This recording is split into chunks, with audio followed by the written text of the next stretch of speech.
Bueno, la idea general de la charla es tener algunos conceptos generales de control y protección de motores y finalmente el repaso de la oferta BB relacionada con el tema. Eh, la tenemos dividida en dos módulos, la charla. Hoy martes daremos el primer módulo y el jueves haremos el segundo. Ya hemos tocado un poco este tema en otras capacitaciones, pero si bien hemos visto, por ejemplo, métodos de arranque y luego enfocarnos en el arranque suave, también hemos visto selección de contactores en casos específicos, en soluciones no tan conocidas. La idea de hoy es enfocarnos en el control y protección de motores, digamos, en todos los elementos que intervienen en la salida motor y ahondar un poco en su funcionamiento, en cómo funcionan, cómo están construidos, cómo se seleccionan y algunos conceptos generales, pero relacionados con la salida motor. Así que bueno, vamos a ver un poquito de qué se trata la charla del día de hoy. Bueno, me presento formalmente, mi nombre es Rafael Caputo, soy ingeniero electricista de la UTN y trabajo en ABB hace 18 años. Actualmente tengo responsabilidad en el área de Motor Starting y Power Quality. ¿De qué trata la charla de hoy? Para ordenarnos un poco la agenda de lo que vamos a tratar, vamos a ver las funciones elementales de una salida a motor, algunos conceptos básicos de funcionamiento de cada uno de esos componentes. También veremos qué criterio, qué cuestiones hay que tener en cuenta para seleccionar esos componentes adecuadamente. Vamos a hablar de las categorías de servicio que están definidas en la norma IEC. Y también otros conceptos que vamos a tocar son los tipos de coordinación, las clases de disparo y las corrientes de cortocircuito. Todo eso charlaremos un poco hoy en esta base teórica que le vamos a dar a la capacitación y el jueves en la segunda parte entraremos específicamente en el equipamiento de ABB relacionado con todos estos conceptos que vimos o que veremos en el día de hoy. Contactores, relés de sobrecarga, guardamotores, algunas protecciones adicionales y mencionaremos también herramientas web de selección. Bien, vamos a comenzar entonces. Conceptos generales en lo que es una salida motor. ¿Cuáles son las funciones elementales? Primero, ¿qué entendemos por salida motor? Bueno, va a ser toda la cadena de elementos que van a estar conectados previamente al motor.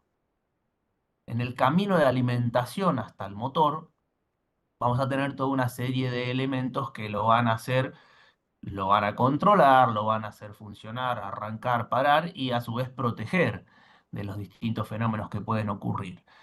Entonces, en toda salida motor vamos a reconocer cuatro aspectos típicos fundamentales que siempre deben cubrirse, que son una aislación o un seccionamiento, una protección contra cortocircuitos,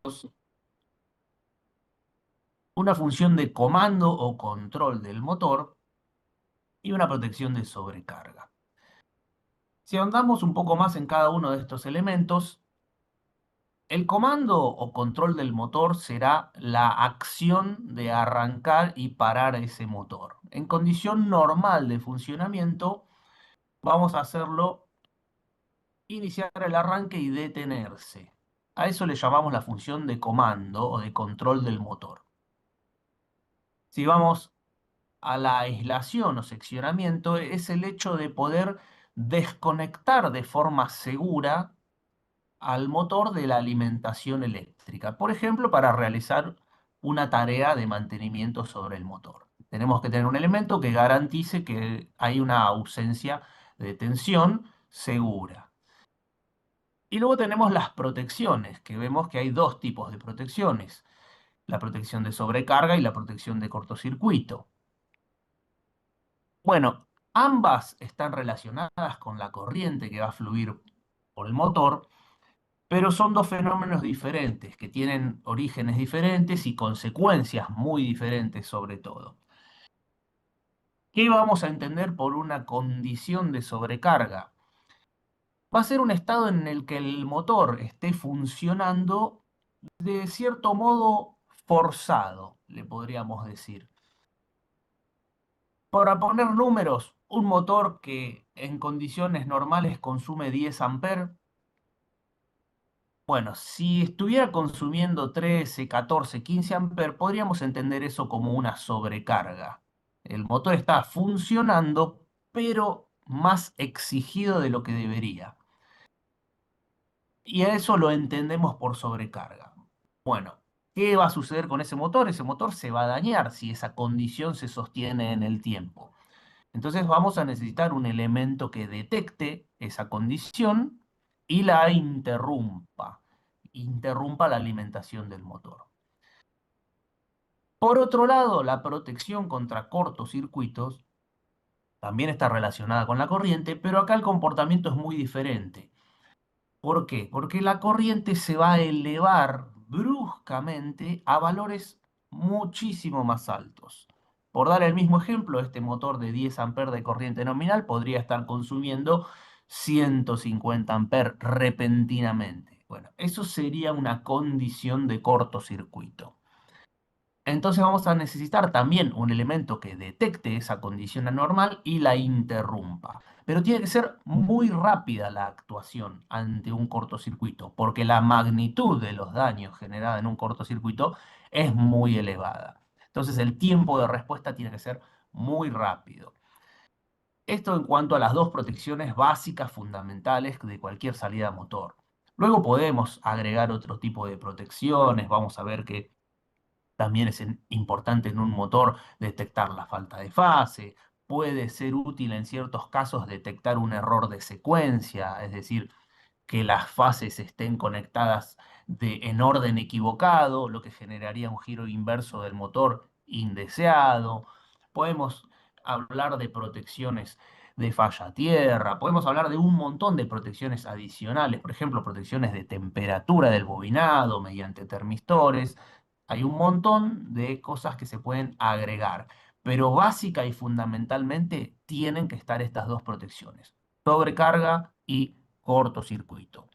Además de la función de comando y control, que va a ser el arranque y parada de motor, además de la función de aislamiento y seccionamiento, que va a ser la desconexión segura del motor.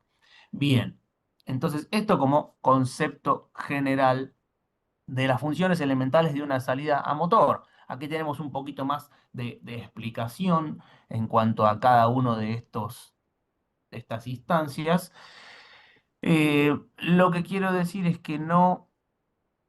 Acá en el esquema nosotros tenemos representado las cuatro funciones con cuatro elementos, como podemos ver. Un seccionador, un fusible, un contactor, un relé de sobrecarga. Esto es una de tantas posibilidades.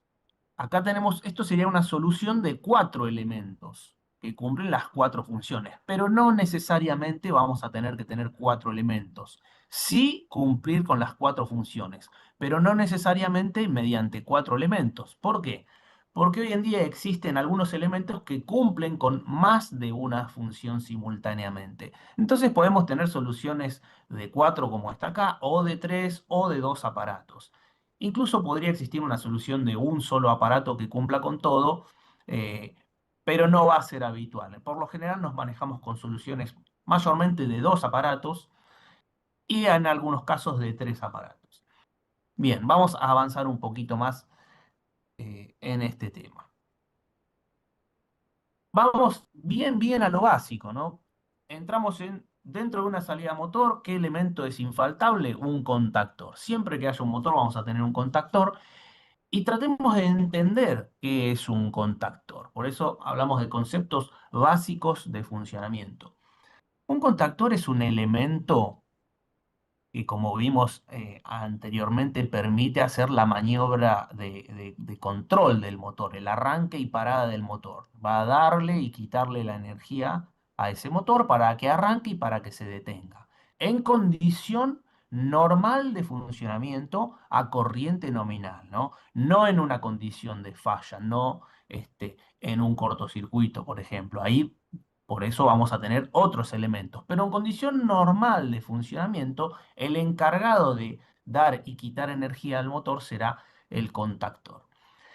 El contactor, podemos decir que dentro de un contactor conviven dos circuitos eléctricos independientes. Uno será el circuito de comando y otro será el circuito de potencia. Acá lo tenemos esquematizado mediante este gráfico, donde la señal de comando va a energizar una bobina y por los contactos de potencia va a pasar otro circuito eléctrico totalmente independiente, que puede ser de tensión diferente, en general superior a la de comando. Incluso puede ser tensión alterna en el circuito de potencia y tensión continua en el circuito de comando. Eso es indistinto. Pero ¿qué sucede? Estos dos circuitos eléctricamente separados están vinculados de algún modo mecánicamente. Es decir, que el circuito de comando ejerce una acción sobre el circuito de potencia. Y el circuito de potencia será el que alimente al motor. ¿Por qué hacemos esta separación? Bueno, primeramente es un tema de practicidad y de seguridad, de poder manejar a través de una pequeña señal de baja corriente o de baja tensión, de algo más seguro y más manejable, más manipulable, digamos, poder manejar grandes cantidades de energía. Porque yo podría tener, por ejemplo, un motor de 200 amperes, digamos. Por esta parte van a circular 200 amperes. Pero sería poco seguro y poco práctico manipular manualmente esos 200 amperes. Vamos a comparar, por ejemplo, con un interruptor de, de iluminación, ¿no? Una tecla de luz que podemos encontrar en cualquier casa. Uno ahí directamente está manipulando la corriente que va a fluir hacia la lámpara mediante ese pequeño interruptor. ¿Por qué? Porque es una señal, digamos, de baja energía. Pero cuando nosotros queremos manejar grandes potencias, como podría ser en este caso de un contactor, de un motor grande, bueno, no vamos a tener una pequeña tecla que nos pueda accionar 200 amperes. Entonces lo vamos a hacer de forma indirecta. Con una pequeña tecla o, en general, en el comando de motor se usan pulsadores de arranque y parada. Ese pequeño pulsador va a manejar una señal de comando y esa señal de comando tendrá una baja intensidad de corriente y posiblemente también tenga una tensión segura. Eso va a generar una acción sobre el circuito de potencia. Y en el circuito de potencia va a circular los 200 amperes de la carga, que no vamos a estar manipulando, sino que lo vamos a hacer indirectamente. Entonces, este es el concepto del contactor. Poder manejar mediante una señal pequeña de baja energía, indirectamente, grandes potencias. Bien, eso sería por qué existen los contactores, para qué sirven. Ahora vamos a profundizar un poquito más en entender cómo se logra esto, cómo funciona internamente el contactor. Y acá tenemos otro esquema, ¿no? También muy básico, simplemente con la finalidad de entender cómo trabaja esto. ¿Qué vemos representado acá? Por lo general, los terminales A1 y A2 son los que en cualquier contactor van a llevar alimentación a la bobina. ¿Qué tenemos acá? Una representación de un imán, algo que genera un campo magnético. Bueno, una bobina, la bobina del contactor, esa señal de comando del circuito de control de baja corriente, de baja tensión, va a circular por una bobina. Un arrollamiento de conductor sobre un núcleo que genera un campo magnético. Y ese campo magnético va a tener una acción sobre otra pieza. Entonces podríamos decir que La bobina se comporta como un imán mientras esté energizada y va a ejercer una fuerza de atracción magnética sobre otra pieza. Y esta otra pieza estará vinculada a los contactos de potencia del contactor. Entonces, aquí es donde tenemos el circuito de potencia del contactor y el circuito de comando. Eléctricamente no hay ninguna conexión entre ellos, pero sí están vinculados de cierto modo. Esto sería el circuito magnético que los vincula y mecánicamente los contactos van a responder a ese estímulo magnético. Entonces, ¿cómo va a funcionar esto? Cuando demos tensión de comando, se va a energizar la bobina del contactor, va a generar un campo magnético, ese campo magnético va a atraer esta pieza hacia acá y mecánicamente estos contactos se van a desplazar en este sentido. Con lo cual vamos a cerrar el circuito de potencia. Bien, eso mientras la bobina esté energizada. ¿Qué sucede cuando desenergizamos la bobina? Desaparece el campo magnético y este resorte empuja nuevamente esta pieza para que los contactos se abran, para que vuelvan a su posición de reposo. De esa forma se desenergiza el circuito de potencia y la carga que esté conectada abajo. Algo muy importante a tener en cuenta, que lo vamos a hablar seguramente más en detalle el jueves, pero les comento, dentro del contactor nosotros, como dijimos, tenemos dos circuitos eléctricamente independientes, vinculados de cierta forma mecánica y magnética, pero hay una convivencia de dos fuerzas. Por un lado tenemos la fuerza magnética que se va a generar en la bobina, que dependerá de la tensión de control de dicha bobina, y por otro lado tenemos la fuerza mecánica de este resorte. Esas dos fuerzas conviven todo el tiempo y en condiciones normales la fuerza magnética, mientras esté energizada la bobina, tendrá la suficiente intensidad para empujar, perdón, para atraer esta pieza en este sentido y vencer al resorte.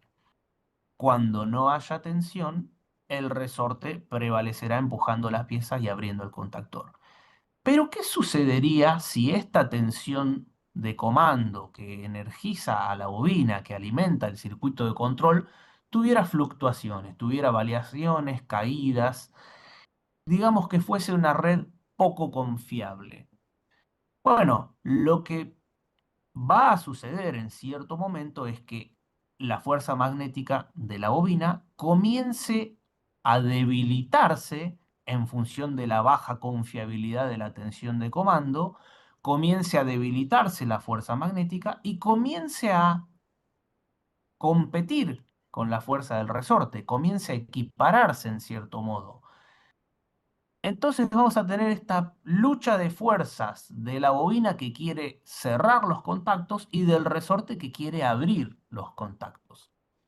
Bueno, este fenómeno es mucho más habitual de lo que puedan creer y se da cuando hay baja confiabilidad en la red, en la tensión de alimentación. Cuando se da este fenómeno, se empieza a generar, primero vamos a escuchar un zumbido en el contactor. Ese zumbido termina, a medida que se incrementa el fenómeno, termina generando una vibración, un movimiento del contactor y por último empieza a generar un repiqueteo o un zapateo de contactos.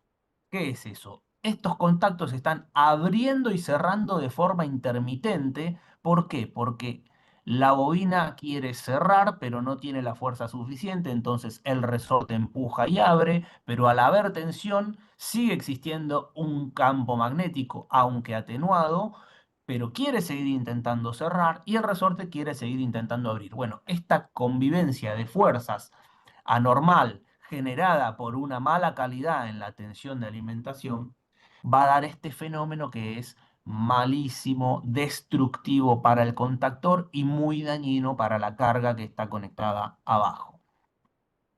Bien, hay un recalentamiento de la bobina, hay un desgaste muy pronunciado de contactos que incluso se pueden llegar a quedar soldados unidos. Entonces, bueno, este es un fenómeno muy perjudicial para los contactores que se puede dar en baja confiabilidad de la tensión de las redes. Y luego veremos que ABB ha desarrollado una tecnología para eliminar este fenómeno. Pero bueno, vamos a continuar simplemente avanzando y explicando los conceptos de cómo funciona el contactor. Bien, ahora que ya sabemos cómo funciona el contactor, pensemos en cómo se elige el contactor. ¿En base a qué datos yo voy a comprar, a seleccionar, a dimensionar un contactor? Entonces,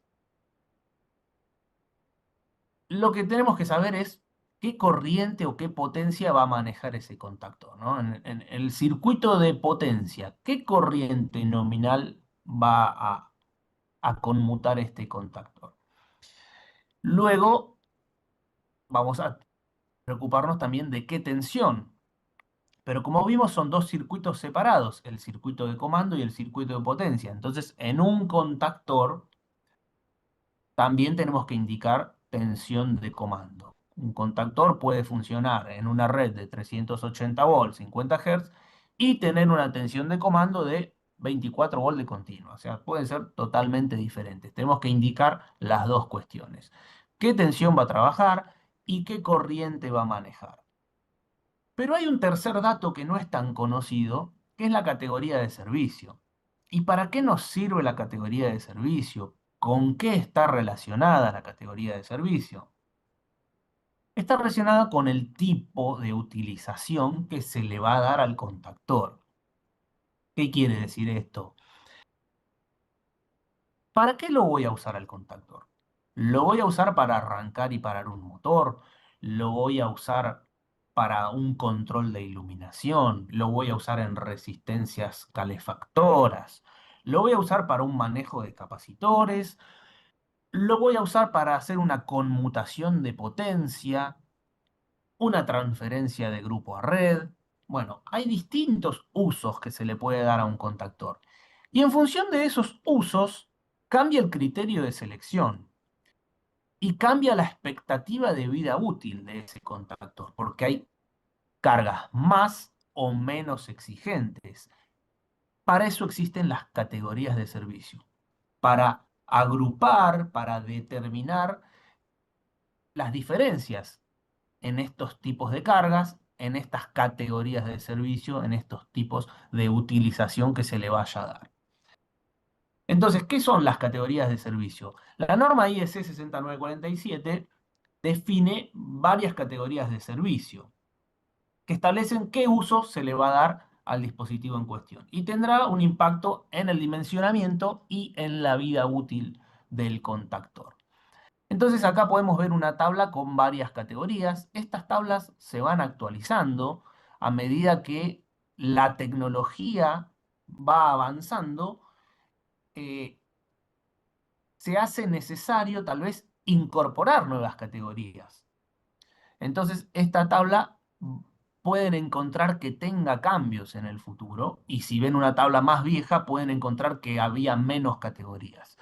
Bueno, como podemos ver, establece varias categorías AC y un número. El número indicará el orden, la categoría a que se refiere, pero el prefijo AC o DC indicará, obviamente, si estamos hablando de alterna o de continua. Si nos metemos un poco más en detalle en las de alterna, que son las que utilizamos con mayor frecuencia, veremos que tenemos AC1, AC2, AC3, AC4, etcétera. Bueno, aquí mencionamos algunas. De estas, ¿cuál es la más habitual para un contactor? Esta, AC3. AC3 es la categoría más usada en contactores. ¿Y qué significa categoría AC3? Significa arranque de motor. Significa que el contactor está destinado a controlar un motor. Que toda la potencia del contactor va a estar disponible para el arranque y parada del motor. No hay otra cosa abajo de ese contactor. Ese contactor solamente maneja un motor. Entonces, eso es lo que entendemos por categoría AC3. Contactor destinado al arranque de un motor. Bien, vamos a ver un poco las diferencias de las categorías para entender cómo afectan al dimensionamiento o cómo afectan la vida útil. Entonces, ¿qué es lo que entendemos por AC3? AC3, el contactor está destinado únicamente al arranque y parada de un motor. ¿Qué sucede durante el arranque y parada de un motor? Hay un momento en donde la corriente es bastante más elevada de la nominal. La corriente nominal es la corriente de placa característica del motor que dirá, este motor consume 10 amperes, es un motor de 5 kilowatts, tiene un coseno phi 0,8, trabaja en una tensión de 380 volts. Esos son los datos característicos del motor. Entonces, este motor que va a funcionar estando a plena carga y a velocidad nominal, consumirá 10 amperes. Pero, ¿qué sucede? ¿Qué nos quiere mostrar este gráfico de acá? Bueno, nos está mostrando que en el instante inicial hay un incremento de corriente. Y ese incremento de corriente lo llamamos corriente de arranque. ¿Por qué se produce este incremento de corriente? Bueno, podríamos pensarlo como un esfuerzo inicial que tiene que hacer el motor. ¿Por qué? Porque el motor va a tener...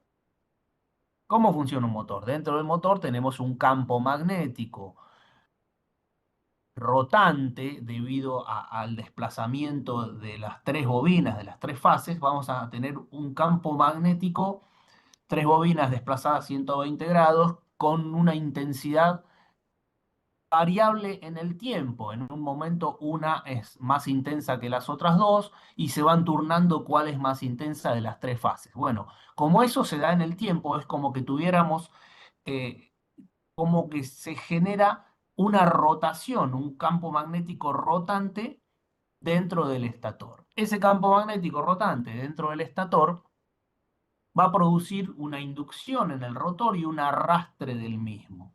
De esa forma, el rotor quiere seguir al campo magnético rotante del estator y de esa forma se genera el giro del motor. El rotor va a estar solidario a un eje y ese eje va a transmitir este movimiento a una carga. Esa carga puede ser más liviana, más pesada, más grande, más pequeña, de distintas características. Puede ser un ventilador, una bomba, un compresor, una cinta transportadora, un molino, una trituradora o lo que se les ocurra. Pero siempre va a haber la necesidad de romper la inercia. El eje está vinculado a algo que está quieto inicialmente. Entonces, ese momento inicial de comenzar a girar necesita romper la inercia, necesita vencer a esa masa quieta que se empieza a mover. Esto significa un esfuerzo inicial para el motor. Y ese esfuerzo inicial en electricidad se va a traducir en un incremento de corriente. Lo más difícil es el principio, lo más difícil es vencer la inercia. Piensen si tienen que mover un objeto pesado, lo más difícil es el momento inicial, tratar de moverlo. Una vez que empezamos a moverlo, ya es más fácil, pero el momento inicial es más crítico. Entonces, acá es lo mismo. El momento inicial de vencer la inercia y que se comience a mover la carga genera un incremento de corriente. Ese incremento de corriente es temporal, es momentáneo. Una vez que el motor alcance su velocidad de régimen, ya pasó el esfuerzo inicial. Entonces la corriente se va a establecer en un valor mucho menor, que será el valor de corriente nominal, el valor de funcionamiento estable del motor. Pero este pico siempre va a estar, siempre que hagamos un arranque directo, vamos a tener un momento inicial de mucha corriente. Bien, ¿cómo afecta esto al contactor? Bueno, lógicamente lo va a afectar, porque el contactor va a estar manejando, supongamos, los 10 amperes que mencionábamos, pero cada vez que arranque va a estar consumiendo 80 amperes, por ejemplo. Por un instante, por algunos segundos, dependiendo de la máquina que sea, dependiendo de qué tan pesada sea, de cuánto tardemos en darle ese impulso inicial a la máquina, bueno, serán algunos segundos, o en casos extremos, algún minuto puede ser dependiendo de la carga. Pero es un periodo momentáneo en el que hay una exigencia mayor. Entonces, el contactor va a estar manejando constantemente 10 amperes, pero cuando arranque 80 amperes. Por un rato baja 10 amperes. Cada vez que arranque. Entonces el contactor, si bien va a ser un contactor de 10 amperes, tiene que estar preparado para soportar 80 amperes cada vez que arranque. Bueno, ahí diremos que es un contactor de 10 amperes AC3.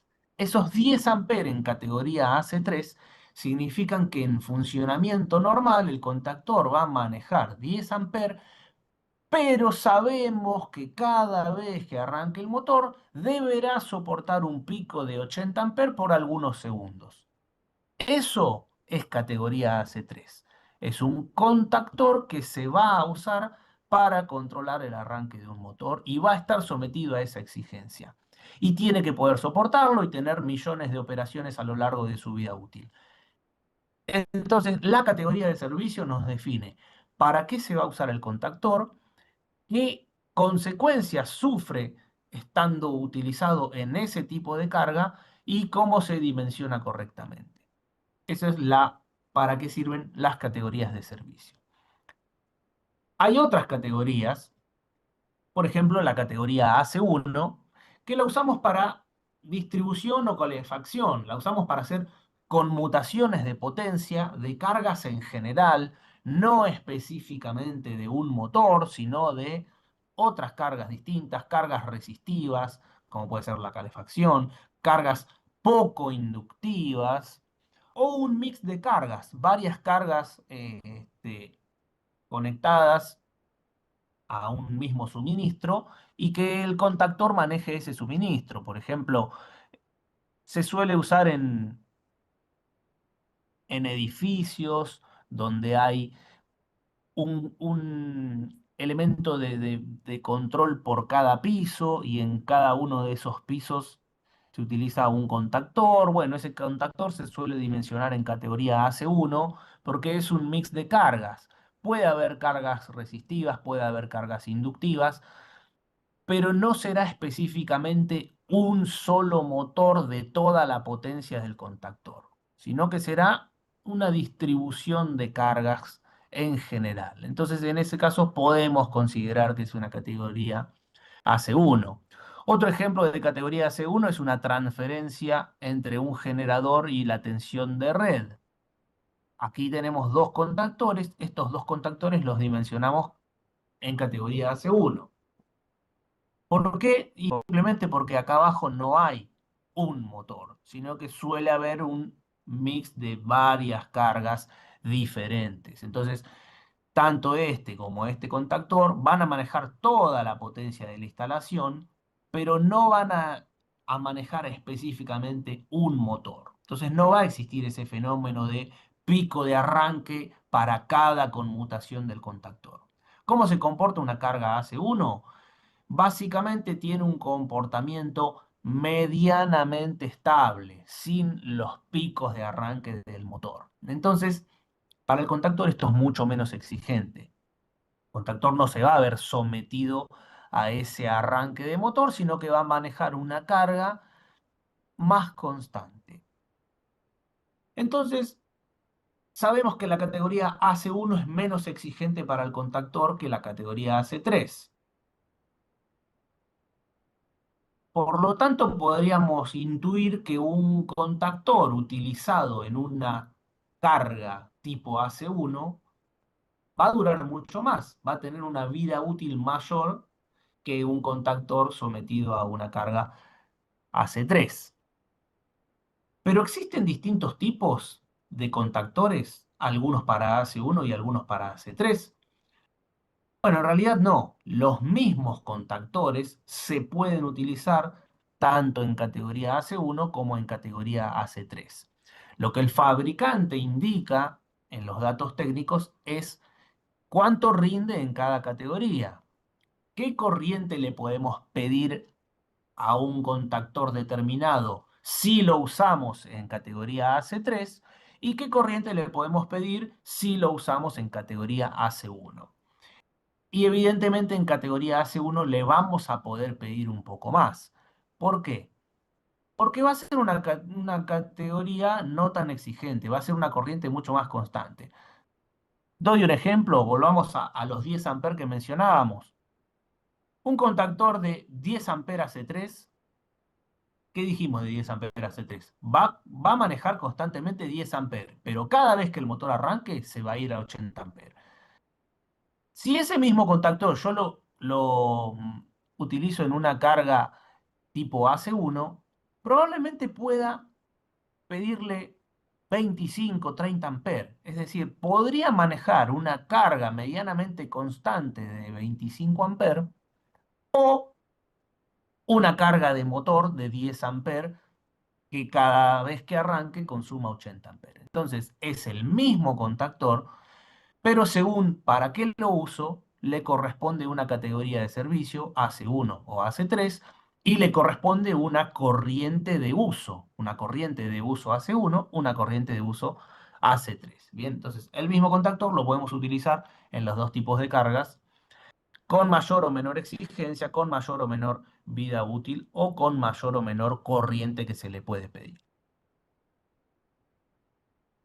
Después tenemos otras categorías, por ejemplo la AC4. La AC4 es una variación de la AC3 y es todavía más exigente que la AC3. ¿Por qué es más exigente? Porque habla de un servicio intermitente, donde el motor esté arrancando y parando muchas veces, pero fundamentalmente por una condición que puede darse en la categoría AC4, que suele darse en guinches, en aparejos, en motores que trabajan de a pequeños pasos, que dan saltos. Por ejemplo, un izaje de cargas. ¿Qué puede suceder? Damos arranque al motor y lo cortamos instantáneamente, porque hacemos un pequeño movimiento. Entonces, ese motor nunca llegó a alcanzar la velocidad nominal. Está en este punto, corriente de arranque. Le damos arranque, instantáneamente lo cortamos. Le volvemos a dar arranque y lo cortamos. Nunca llega a este punto de corriente nominal. Estamos trabajando siempre acá. Esa es la categoría C4. Pequeños impulsos de corriente de arranque. Entonces, lógicamente, esos contactos van a estar mucho más exigidos, porque estás manejando el pico de corriente. Y no solamente en el momento que cierra el contactor, sino también en el momento que abre. Estás cerrando y abriendo la corriente inicial del motor. Entonces los contactos no van a ver los 10 amperes del motor, sino que van a estar viendo todo el tiempo los 80 amperes. Esa es una condición crítica que puede darse en la categoría AC4. Entonces, un contactor de categoría AC4 debe contemplar eso. Para esto existen curvas de selección específicas en donde uno va a considerar cuántas maniobras espera que el contactor realice en su vida útil y qué corriente de arranque va a tener que interrumpir. Con esos dos datos podemos dimensionar adecuadamente o seleccionar el contactor que corresponde. Pero lógicamente es una categoría de servicio mucho más exigente, con lo cual el contactor va a durar menos, va a tener una menor vida útil. ¿Existen contactores especiales para AC4? No, tampoco. Solemos usar los mismos contactores para AC1, para AC3 y para AC4. Pero ¿qué haremos para la categoría AC4? En general, sobredimensionamos los contactores, porque sabemos que van a estar sometidos a una exigencia superior. Entonces, para que no caiga su vida útil drásticamente, lo que hacemos es sobredimensionarlos, utilizar contactores más grandes. Por ejemplo, si para mi motor de 10 amperes no le pondré un contactor de 10 amperes, sino que le pondré un contactor de 12, de 15, dependiendo de cuánto más quiera yo que dure. Bien, pero ese es el concepto. La categoría C4 es más exigente porque estamos en este momento de corriente de arranque todo el tiempo, por los pequeños movimientos que se realizan en este tipo de, por ejemplo, izaje de cargas. También tenemos la categoría AC6B, que si bien no está relacionado o no es directamente un control de motor, está relacionada porque muchas veces se hace compensación de la energía reactiva para mejorar el coseno phi directamente en los motores. Entonces también está relacionado. ¿Y cómo conmutamos los capacitores? Bueno, también los conmutaremos con contactores, pero no es el mismo dimensionamiento que se hace para el contactor de motor. Hay que tener en cuenta, en este caso, la potencia reactiva del capacitor a manejar, los kVAR. Y acá tengo que decirles que sí hay contactores especiales para esta categoría de servicio. Hasta ahora habíamos visto tres categorías de servicio en donde podíamos utilizar el mismo contactor para las distintas categorías, pero cambiaba su dimensionamiento, cambiaba su vida útil. En este caso ya vamos a pasar directamente a otro tipo de contactor, un contactor especial para este tipo de carga, para la AC6B. Bien, primero, ¿por qué necesitamos contactores especiales para el manejo de capacitores? ¿Qué tiene de diferente la categoría AC6B? Bueno, la categoría AC6B, que es para manejo de cargas capacitivas, entiende que se produce un pico de corriente muy elevado al momento de energizar un capacitor. Si bien nosotros vimos que en el arranque de motor había un pico de corriente elevado, porque el motor tenía que romper la inercia y comenzar a mover la máquina, en el caso de los capacitores también se da un fenómeno similar, pero mucho más intenso y mucho más breve. ¿Por qué? Porque un capacitor en estado de descargado se presenta como un cortocircuito, se presenta como un circuito de muy baja impedancia. El capacitor tiene muy baja impedancia, entonces no ofrece oposición al paso de la corriente. Esto es algo instantáneo, mientras el capacitor está completamente descargado. A medida que se carga, se establece su impedancia en un valor diferente y tendrá una oposición al paso de la corriente más normal. Pero en el momento inicial se produce este fenómeno, este transitorio, de, le conocemos como inrush del capacitor o también como corriente de inserción del capacitor. Este pico elevadísimo puede ir desde 30 veces de la corriente nominal, muy superior a las 8 que hablábamos de motor, o incluso cuando hablamos de bancos de capacitores combinados, escalonados, con muchos pasos, podemos llegar hasta 100 veces de la corriente nominal.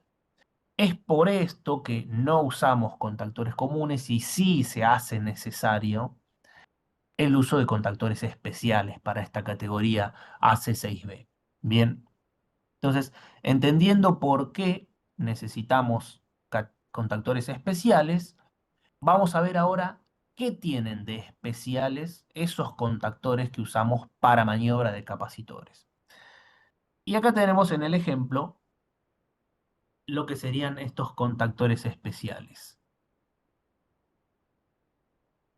Si obviamos esta parte y analizamos solamente este circuito, vamos a tener un contactor convencional. La bobina acciona un contacto, este contacto se cierra, fluye la corriente del capacitor. Esta corriente tendrá un pico elevadísimo de, como vimos, 30 a 100 veces de la corriente nominal, con lo cual va a dañar este contacto. ¿Qué tiene de especial un contactor para capacitor? Bueno, es un contactor que se le llama contactor con resistencia de preinserción. ¿Cuáles son las resistencias de preinserción? Estas dos. Estos son resistencias de preinserción. ¿Y qué más tiene de especial un contactor para capacitor? Un contacto adelantado. Entonces, lo que vemos es un circuito que está en paralelo con el circuito principal. Y en este paralelo lo que hay es dos resistencias conectadas mediante un contacto. Este contacto es un contacto adelantado, un contacto rápido, a propósito. ¿Por qué? Porque buscamos que este contacto se cierre antes que este. ¿Por qué? ¿Cómo funciona esto? Cuando damos tensión a la bobina del contactor, ambos contactos iniciarán el cierre, pero como este es más rápido, se va a cerrar antes. Entonces vamos a tener por un instante este contacto cerrado y este contacto abierto. Con lo cual el pico de inserción del capacitor no va a pasar por acá, porque este contacto está abierto. Forzosamente va a tomar este camino alternativo.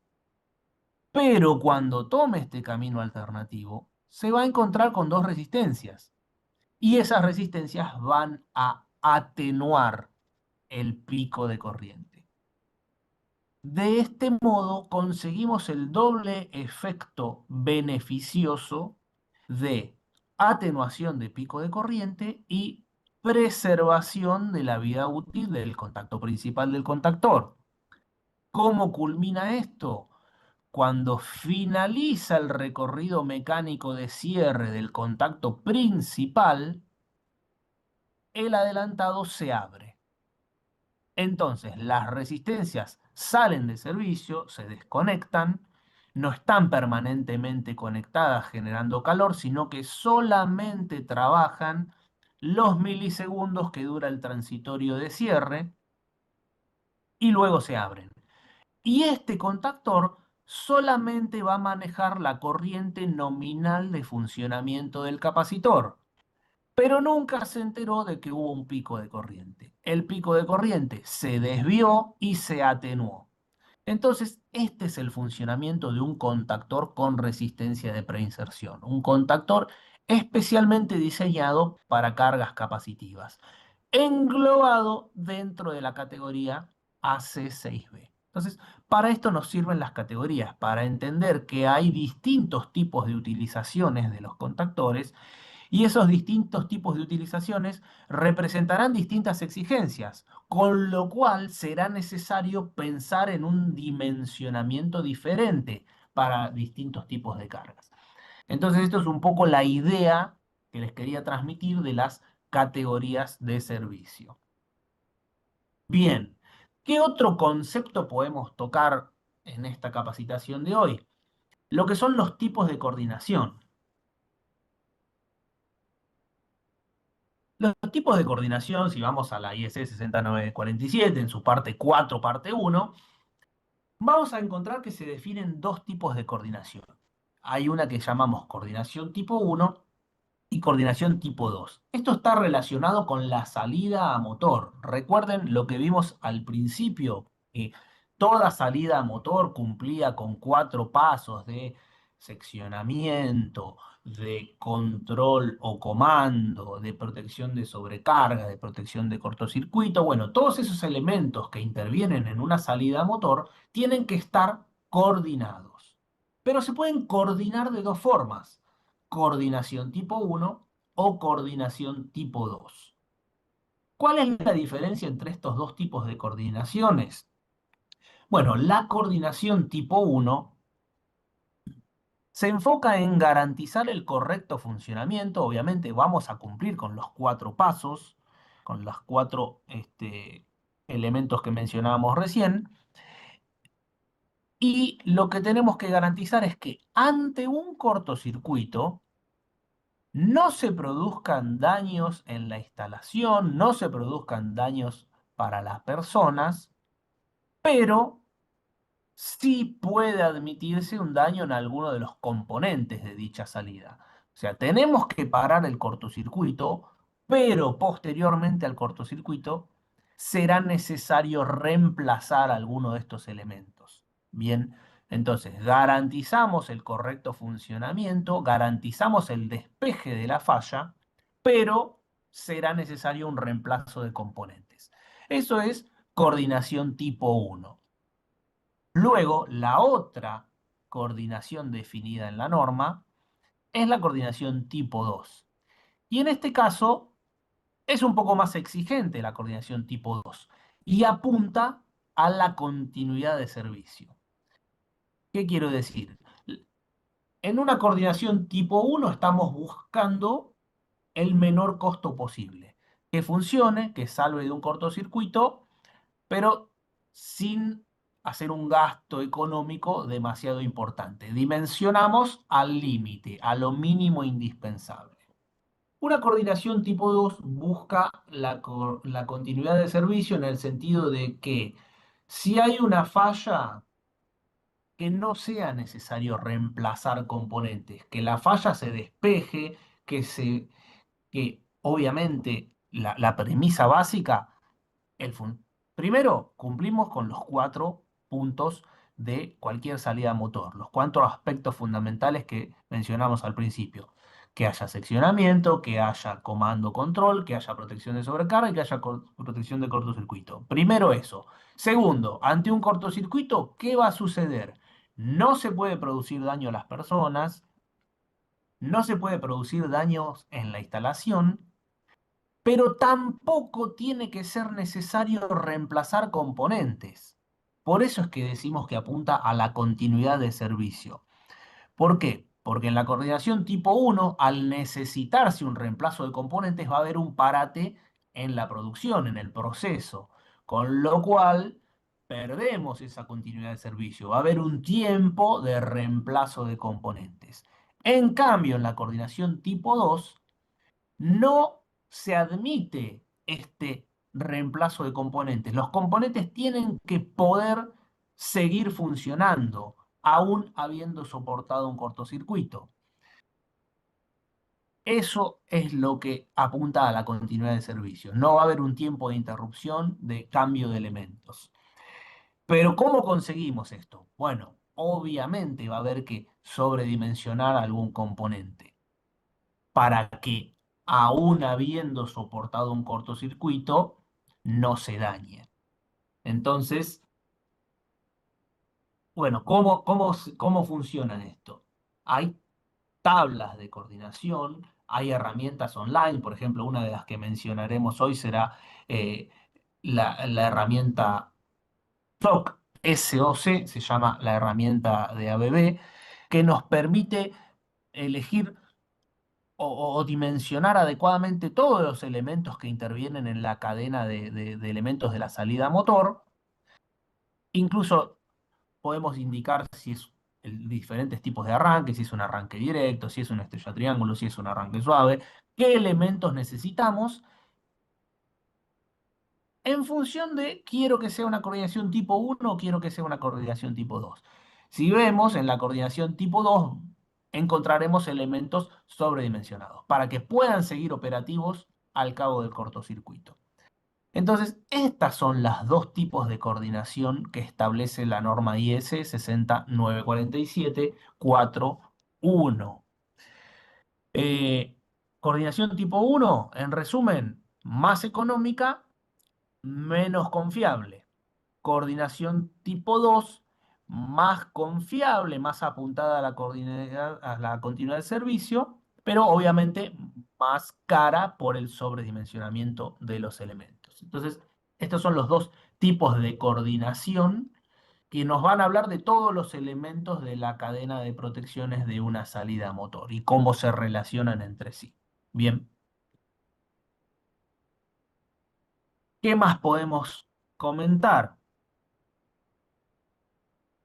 Tenemos otros elementos, ya saliendo de los contactores, vamos a los relés de sobrecarga. ¿Por qué? Porque uno de los cuatro elementos que habíamos mencionado era la protección de sobrecarga.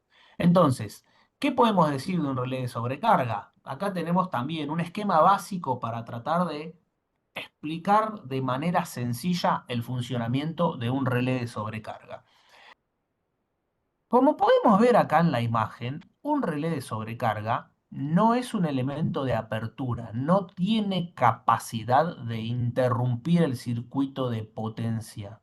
Bien, no hay ningún elemento de apertura acá. Si vemos, si yo agarro cualquier relé de sobrecarga y mido continuidad entre la entrada y la salida, siempre voy a ver continuidad. Siempre hay continuidad entre entrada y salida por más que el relé térmico esté actuado. ¿Cuál es la función del relé térmico? Detectar una condición de sobrecarga e indicarle a otro elemento externo que abra el circuito de potencia. En general, ese otro elemento que abre el circuito de potencia es un contactor. Por eso los relés de sobrecarga van montados directamente sobre el contactor. Pero es más un elemento de sensado de la condición de falla que un elemento que actúe y opere y abra la falla. El relé de sobrecarga detecta la condición de sobrecarga, el contactor abre la sobrecarga. Bien, ¿cómo le avisa al contactor que tiene que abrir? Mediante un circuito auxiliar. Tiene un contacto auxiliar que va a interrumpir la alimentación de la bobina del contactor. O sea, actúa sobre el circuito de comando del contactor. Entonces, al cortar la energía de la bobina, el contactor se abre y detiene al motor. ¿Por qué? Porque nos dimos cuenta que el motor se está sobrecargando, se está esforzando más de lo debido, con lo cual se va a recalentar y se va a dañar. Entonces, ¿qué hacemos? Le avisamos al contactor que detenga el motor para preservar al motor. Bien, hay distintos tipos de relés de sobrecarga. Los más conocidos y más utilizados son los bimetálicos, pero también existen los electrónicos. Tienen algunas diferencias que ahora vamos a comentar. Pero básicamente entendamos cómo funciona un relé de sobrecarga. Y lo vamos a ver en el siguiente esquema. El siguiente esquema nos muestra lo que vemos acá en dos colores diferentes, son lo que conocemos como bimetal. ¿Qué es un bimetal? Un bimetal son dos láminas metálicas de diferente material con muy diferente coeficiente de dilatación y están unidas entre sí, están soldadas. ¿Por qué ponemos dos láminas metálicas de diferente material y de diferente coeficiente de dilatación sobre todo y a propósito? Bueno, en general en la naturaleza todos los elementos al calentarse se dilatan, se expanden, se estiran. Algunos es visible, algunos es imperceptible a la vista, pero el fenómeno ocurre con la gran mayoría de los elementos de la naturaleza. También con los metales. Entonces, ¿qué es el coeficiente de dilatación? Algo que nos indicará qué tanto se dilata dicho elemento ante la acción del calor. Coeficiente de dilatación alto significa se calienta, se estira mucho. Coeficiente de dilatación bajo, se calienta y se estira poco. Bueno, imagínense qué sucede si nosotros tenemos dos láminas metálicas unidas que las hacemos calentar, pero son diferentes y una tiende a estirarse mucho con el calor y otra tiende a estirarse muy poco. Si estuvieran libres, cada una podría estirarse lo que quiere sin producir demasiado efecto. Pero al estar unidas, va a haber una que quiera estirarse más y la única forma de estirarse más teniendo los extremos unidos va a ser generando una flexión. La flexión le permite al elemento externo más que el elemento interno. Sería como, imagínense una curva. Una curva la tomamos por adentro, estamos recorriendo mucho menos camino que una curva tomándola por afuera. Bueno, es lo mismo. El elemento externo tiene un mayor recorrido que el interno. Esto se produce por el calentamiento. El calentamiento hace que uno de los dos elementos se estire mucho más que el otro y obligue a esta flexión. Y esta flexión la aprovechamos para generar un movimiento que accione el contacto auxiliar que va a operar la bobina del contactor. Entonces, toda esta cadena de movimientos va a detener al motor ante un calentamiento de los bimetales que se va a producir por un exceso de corriente en el motor por una condición de sobrecarga. Todo esto es el funcionamiento de un relé de sobrecarga. Los relés de sobrecarga pueden ser, como dijimos, electrónicos o electromecánicos. Los más habituales son los electromecánicos, que son bimetálicos, y en la jerga solemos llamarle relé térmico. Bien, ¿qué más podemos hablar acerca de los relé térmicos? Bueno, aquí tenemos algo que también tienen los relés de sobrecarga, que es la detección de falta de fase. Vuelvo un cachito para atrás.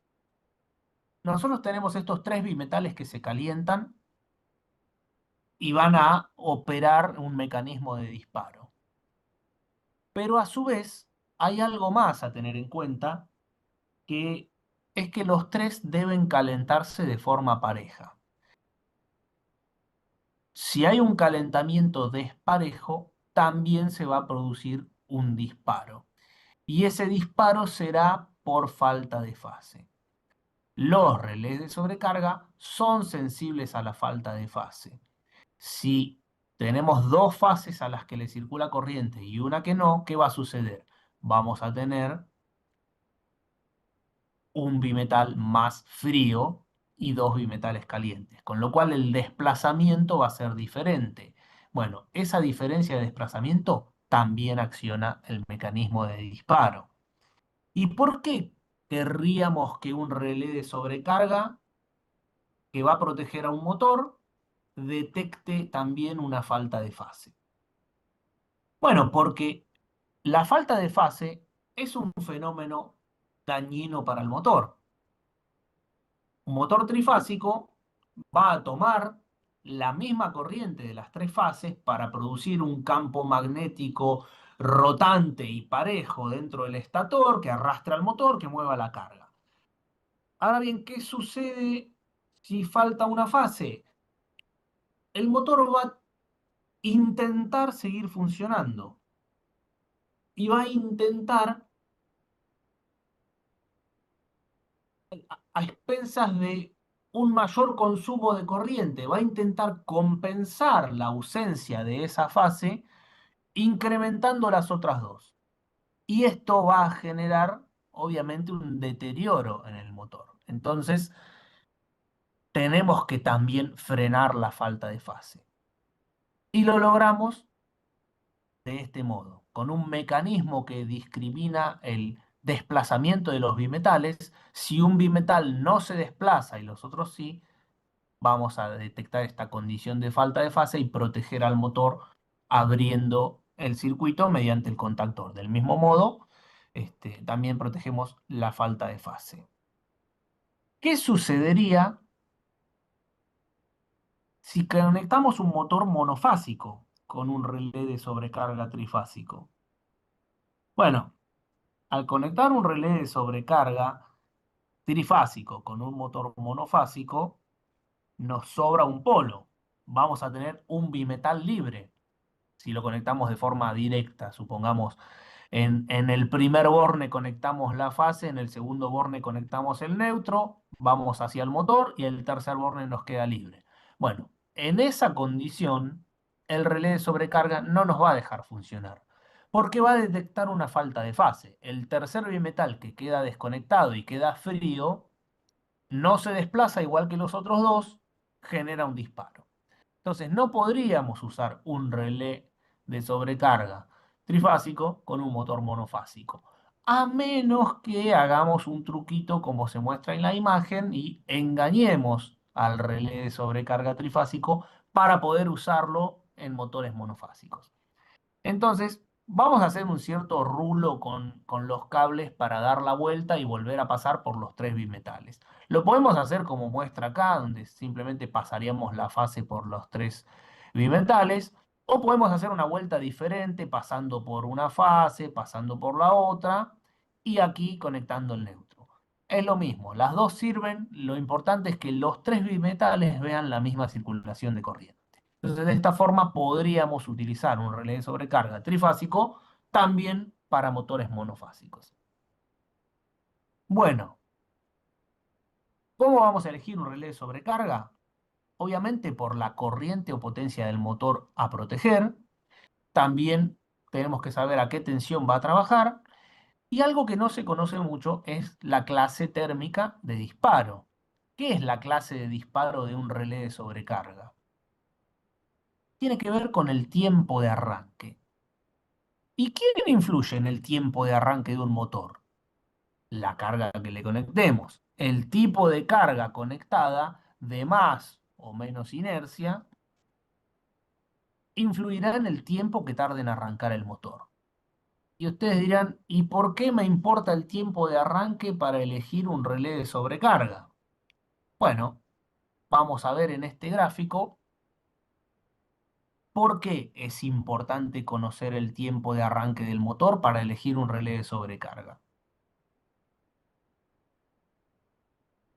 El arranque de motor, acá lo tenemos representado de forma inversa. Estas curvas le llamamos curva de tiempo inverso, en donde en vez de tener la evolución de la corriente a lo largo del tiempo, la tenemos invertidos los ejes, corriente y tiempo. Pero es el mismo gráfico de corriente de arranque de motor. Lo que vemos en color verde es el pico de arranque del motor, que, como dijimos, oscila entre 6 y 8 veces. Acá tomamos lo que establece la norma para ensayo, es un valor de 7,2 veces. Va a tener un momento de pico de arranque y luego baja la corriente cuando ya, a medida que venció la inercia, que aceleró y que está llegando próximo a su velocidad de funcionamiento, pasa el pico de corriente y comienza a disminuir la misma. ¿Hasta dónde? Hasta establecerse en el valor de corriente nominal. ¿Cuándo? Cuando esté funcionando a corriente nominal. Pero en esa transición de estar quieto a empezar a moverse, se genera un pico de corriente. ¿Cuánto dura este pico de corriente? Digamos, el ancho de este pulso, ¿cuánto dura? Y bueno, depende de qué carga estés moviendo. Si estás moviendo algo liviano, será muy breve el pico. Si estás moviendo algo muy pesado, esto podría, en vez de tener esta forma de pico, podría ser una montaña más aplanada. Podría ser algo así. Depende de la carga que conectemos. Entonces, dependiendo de la carga que conectemos, va a influir sobre el tiempo de arranque y va a influir sobre la clase de disparo. ¿Qué es la clase de disparo de un relé térmico? Esta curva. Curva típica de cualquier relé térmico bimetálico, curva 10. Es esta. Pero también existe la curva 20 y la curva 30.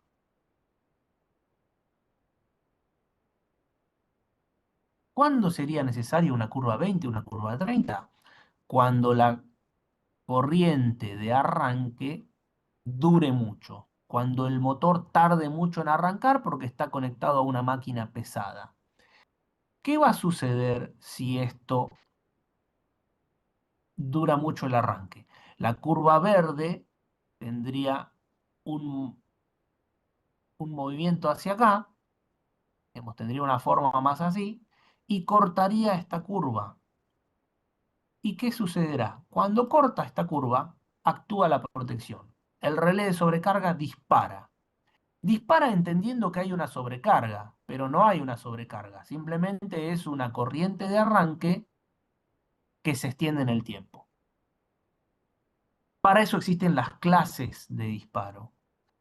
La clase 10 la usamos para cargas livianas y asumimos que al cabo de 10 segundos ya debería haber arrancado el motor. O sea, ya debería haber pasado el pico de corriente.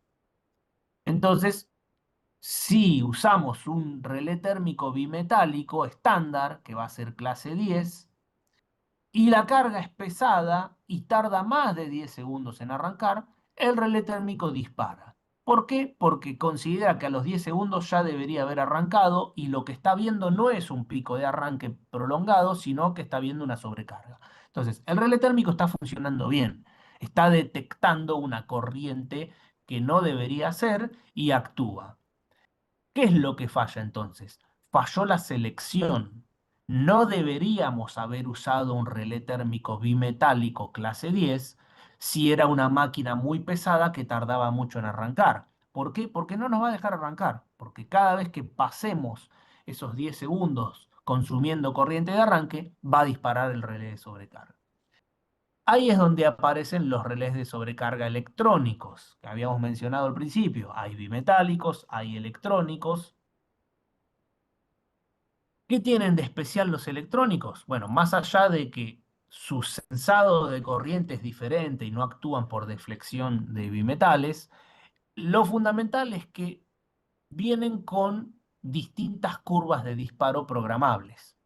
Entonces, en vez de trabajar con una clase 10, yo al relé térmico electrónico lo puedo programar con curva clase 20 o con curva clase 30, que son estas dos.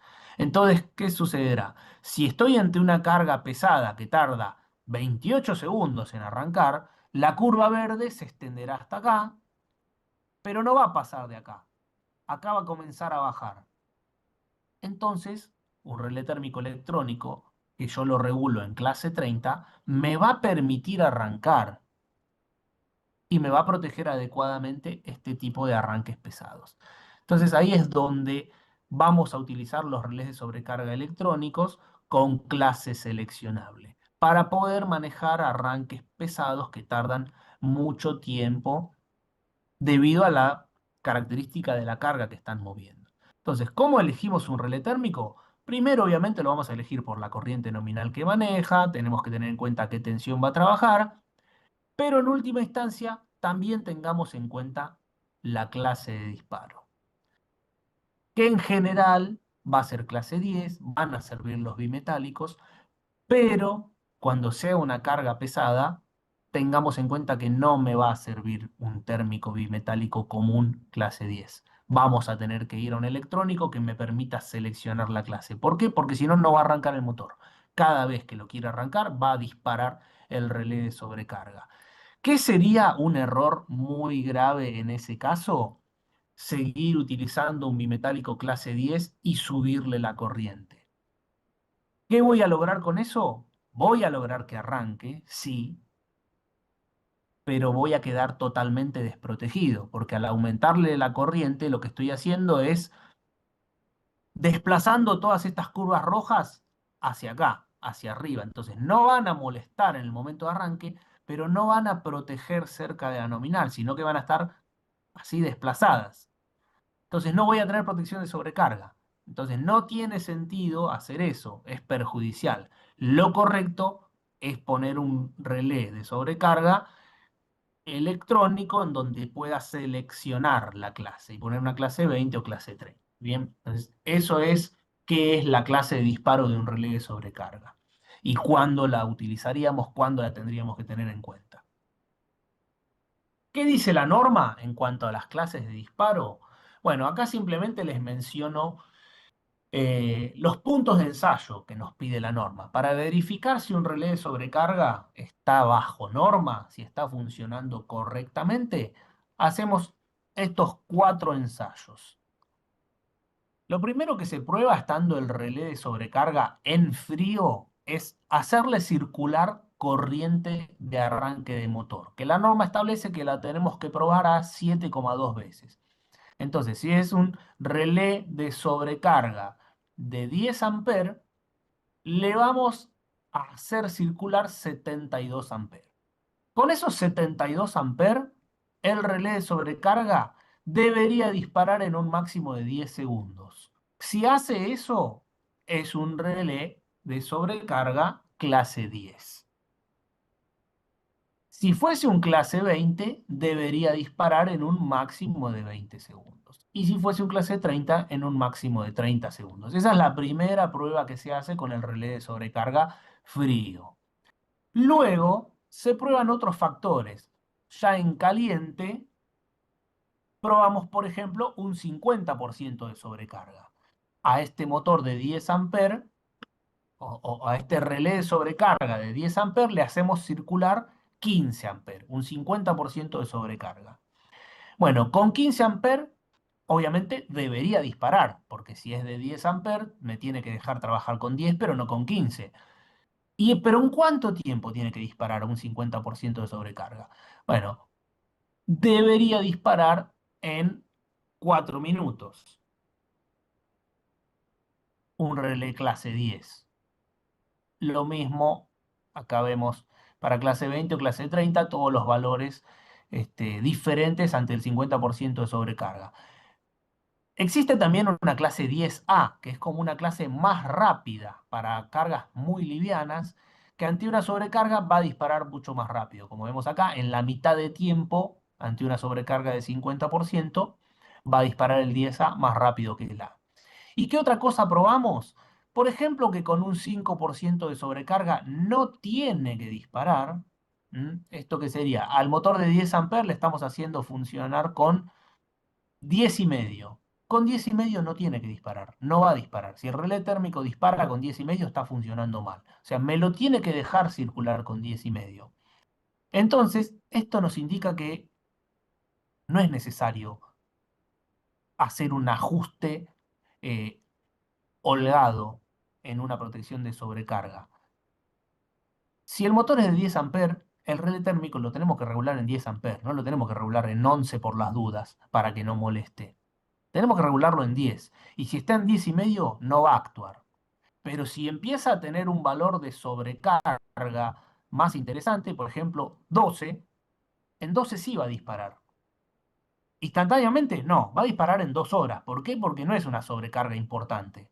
Es apenas un 20%, es admisible. Entonces, a la larga, quemaría el motor. Por eso, tiene que disparar, pero no instantáneamente. Puede admitir una sobrecarga temporal del 20% y dejarlo funcionar hasta 2 horas y no habría problema. Y si no desapareció esa condición de sobrecarga en las 2 horas, bueno, corta porque sí. Evidentemente está pasando algo que es permanente, no es transitorio y va a quemar al motor. Entonces, hay que ajustar los relés de sobrecarga a la corriente correcta. Con 20% de sobrecarga va a disparar hasta en 2 horas. Con 5% no debe disparar. Con 50% deberá disparar en 2 minutos, 4 minutos, o digamos lo que corresponda según la clase. Y para corriente de arranque, esto es lo que tiene que disparar y ajustarse a lo que dice la norma y verificar que está funcionando correctamente. Otro elemento que vamos a encontrar en una salida motor son los guardamotores. Los guardamotores, ¿qué diferencia tienen con los relés térmicos, los relés de sobrecarga? Bueno, básicamente el guardamotor no solo, digamos que es superior al relé de sobrecarga porque es un relé de sobrecarga que además protege cortocircuito y que además tiene capacidad de apertura propia. No depende de otro elemento.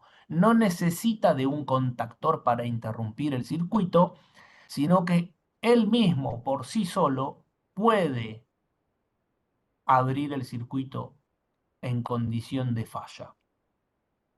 Un guardamotor cumple con las cuatro funciones. Yo podría tener un guardamotor directamente vinculado a un motor y estaría perfecto. Está cumpliendo con los cuatro principios de la salida motor. Es un elemento de seccionamiento, es un elemento de comando, porque yo puedo hacer arrancar y parar al motor en corriente nominal mediante el accionamiento del guardamotor. También va a proteger la sobrecarga y también va a proteger el cortocircuito. Entonces, es un elemento que independientemente puede cumplir con las cuatro funciones. ¿Es habitual verlo trabajar solo? No, no es habitual. Por lo general lo vamos a asociar a un contactor, pero no porque sea una exigencia, no porque no pueda trabajar solo, sino porque es más práctico dependiendo de lo que querramos hacer.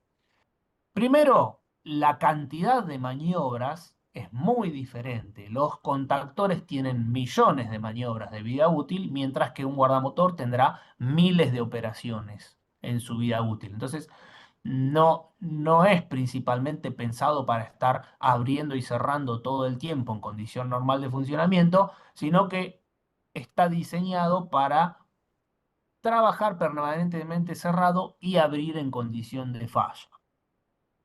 El otro punto interesante que nos ofrece trabajar con un contactor es que con un contactor podemos hacer mando remoto, podemos hacer lógicas, temporizaciones, cualquier control a distancia, mientras que un guardamotor no lo podemos operar remotamente. Sí podríamos generar un disparo remoto, pero no un cierre remoto en el guardamotor. Entonces, bueno, solemos asociarlo al contactor. ¿Cómo funciona un guardamotor? Bueno, vamos a tener una combinación de dos principios de funcionamiento. El bimetal, que protege la sobrecarga, pero también tenemos una bobina de disparo magnético. ¿Y cómo funciona esto? Si la corriente de funcionamiento es la corriente nominal de 10 amperes, ¿qué efecto se va a producir? Nada. Va a circular la corriente nominal, los bimetales van a estar calientes, pero con una deformación mínima. Esa corriente que circula por los bimetales también circula por una bobina magnética y producirá un campo magnético mínimo. ¿Qué sucede cuando esa corriente de 10 amperes pasa a tener 15 amperes? Se va a incrementar el paso de corriente por los bimetales, también se va a incrementar el paso de corriente por el electroimán.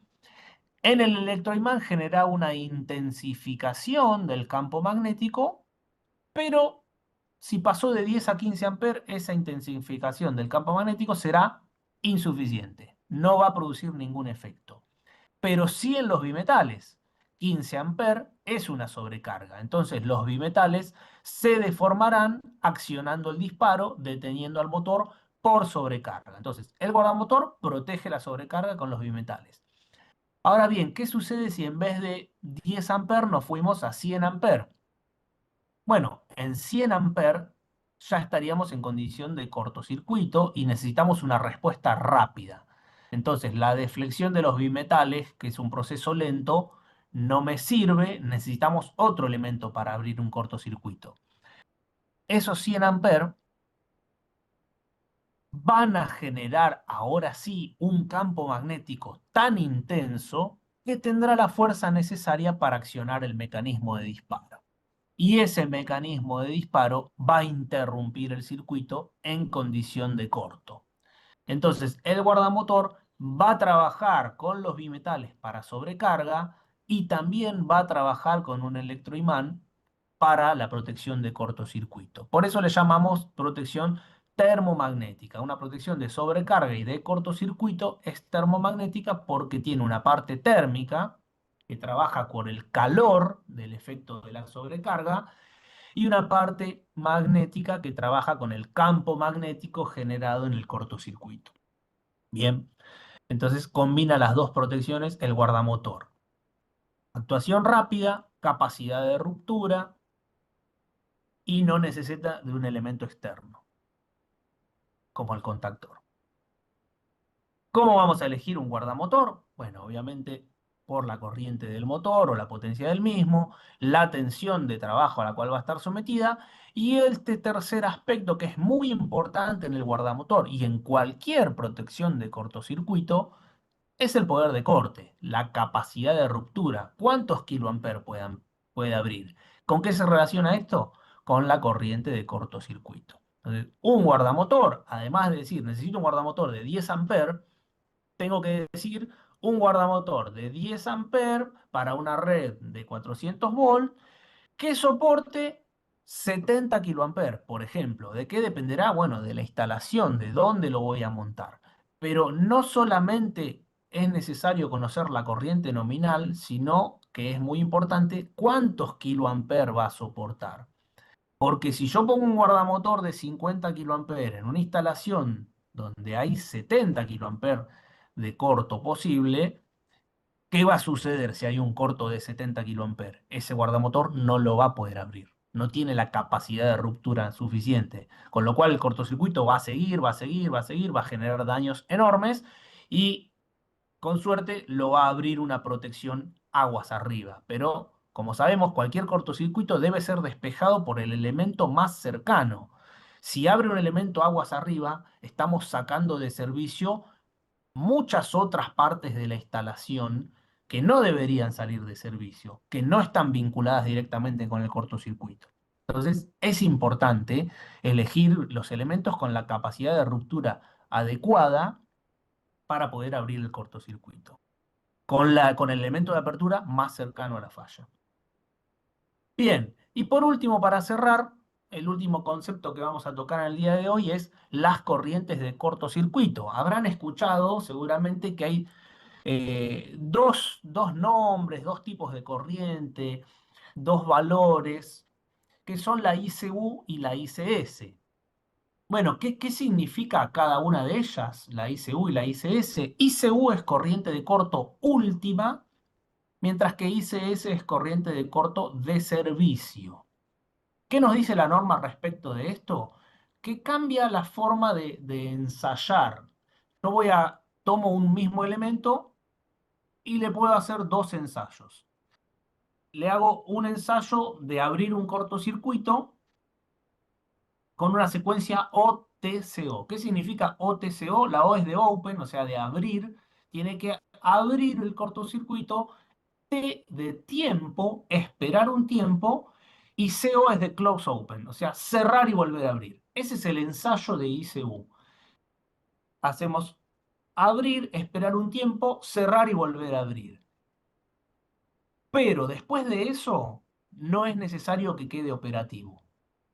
En cambio, en el ensayo de ICS es un poco más exigente porque se le hace repetir la operación.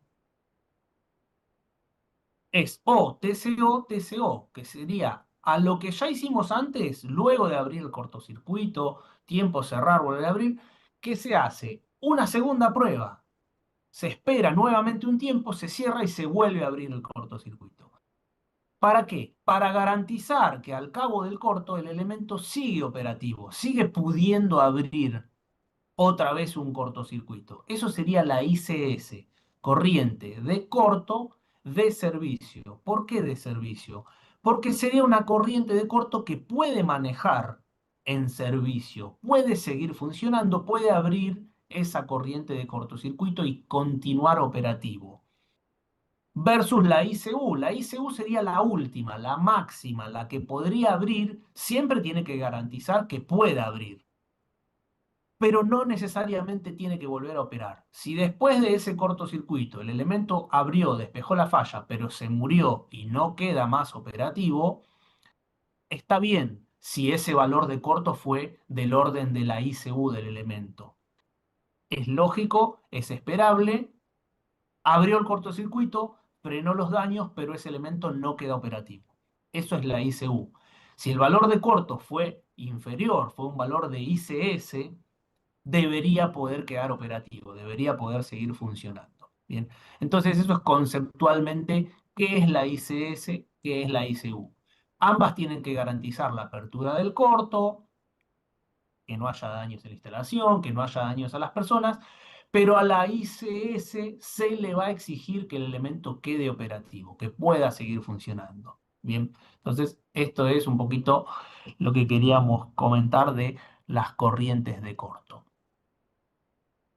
Tenemos algunas herramientas web, como les comentaba, en lo que es coordinación tipo 1, coordinación tipo 2, lo vamos a encontrar acá en la herramienta web. Después cuando le pasemos la presentación, este link los va a llevar directamente a esta herramienta web de selección. En esta herramienta vamos a ver todo lo que es toda la cadena de elementos que intervienen en la salida motor. Podemos elegir el tipo de arranque, directo, estrella triángulo, arranque suave, si es un arranque normal o un arranque severo o arranque pesado, si vamos a utilizar cualquier tipo de motor o nos enfocamos específicamente en motores de alta eficiencia. Y entre los datos que elegimos, bueno, tenemos el tipo de arranque, la tensión de trabajo, la potencia, la corriente de corto, el tipo de coordinación, que es lo que les comentaba antes, nos va a dar la cadena de elementos coordinada adecuadamente para trabajar en coordinación tipo 2 o tipo 1 y los dispositivos de protección de cortocircuito y de sobrecarga. Esta herramienta nos da un listado de elementos coordinados avalados por el fabricante. O sea, estos son todas cosas que están ensayadas por ABB. Si vos recibís una tabla de coordinación de esta herramienta, significa que ABB lo ensayó y garantiza su funcionamiento en esta condición. Bien. Y por último, otra herramienta web que tenemos es la herramienta de modelos CAD. Podemos extraer modelos CAD, ya sea en 2D, en 3D, en distintos formatos de DWG, AutoCAD 2014, 2018, 25, SolidWorks, distintos software, distintos tipos de archivos donde podemos exportar las vistas, ya sea en 2D o también en modelos 3D. Así que también con la presentación van a poder acceder a este link. Em, ya para el jueves vamos a entrar en detalle en el portafolio de productos de ABB que están relacionados con todos los conceptos que vimos hoy. Bueno, vamos a entrar específicamente en qué elementos tenemos y qué características tienen. Así que bueno, de mi parte por hoy estamos. Si hay preguntas, las respondemos. Estoy a disposición. Dale, hay tres preguntas, así que las hacemos rapidito, que ya estamos pasando el tiempo. Por parte de Bien. Manuel, pregunta si se realiza algún tipo de mantenimiento a los contactores o simplemente se utilizan hasta su vida útil estipulada. Mira, depende del contactor. Contactores chicos en general no le vas a prestar mucha atención por un tema de costo. Contactores grandes, tal vez más allá de los 100 amperes, digamos. Menos de 100 amperes no tendría sentido mucho hacerle un mantenimiento o reemplazo de piezas. Si se daña, se cambia. Pero arriba de 100 amperes vos podés hacer un mantenimiento, podés hacer limpieza de contactos. Este, y podés cambiar piezas. Un contactor grande de más de 100 amperes, le podés cambiar la bobina, le podés cambiar los contactos, les podés cambiar las cámaras apagachispas. Entonces, eso sí, podés hacer un cierto mantenimiento, pero en contactores grandes por un tema de costo. Contactores chicos no tiene mucho sentido. Muy bien, por parte de Marcelo, pregunta si hay alguna norma que indique cuánto hay que dimensionar a los contactores. Bueno, la norma que rige los contactores es la IEC 60947. Ahí vos vas a tener bien establecido todo lo que vimos, ¿no? Las categorías de servicio que te van a indicar, según para qué usás, qué categoría le corresponde. Eh, y después los otros aspectos que vimos, tipos de coordinación, que ya no es de un elemento en particular, sino te habla de una salida motor en general. ¿Qué elemento pongo para garantizarme una coordinación tipo 2 o tipo 1? Digamos, no vas a... Lo que hay son lineamientos. Lo que vas a usar para dimensionar correctamente es eso, es ver a qué categoría te ajustás y qué tipo de coordinación querés. Con eso ya es suficiente para hacer un correcto dimensionamiento. Y todo está en la 60947. Muy bien, y la última, también por parte de Marcela, pregunta si se puede analizar las curvas de disparo con la aplicación que mostraste para ver que no se solapen. No, no con la aplicación que yo mostré, lo que mostré es, digamos, es- te va a dar como resultado una tabla y la otra te va a dar un modelo CAD. Sí hay un software de ABB que incluso creo que damos una capacitación específica de ese software, eh, que es el Curves. El Curves, vos podés, de curvas, podés montar sobre un plano distintas protecciones, ya sea interruptor, guardamotor, fusible, y ver sus curvas de actuación y ver cómo se superponen y dibujar la corriente de la carga, y eso sí, te sirve, eso es más un tema de selectividad.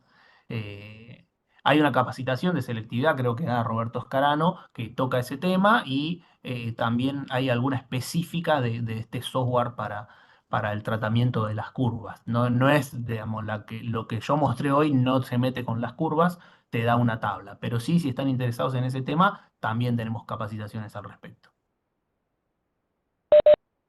Muy bien, y esas eran las preguntas, así que vuelvo a recordarles que la grabación y la presentación la estaremos compartiendo una vez que se completó el segundo módulo.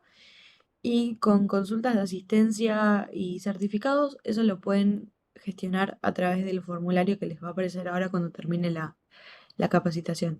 Así que por mi parte, muchas gracias a todos por la atención, por la participación y Rafa, vos también por tu tiempo. No sé si querés decir algo más y si no, nos vemos el jueves. Bueno, no, no, muchas gracias por su presencia una vez más y bueno, quedamos atentos. Espero verlos nuevamente el jueves en este segundo módulo. Así que bueno, muchas gracias. Muchas gracias a todos, buen día.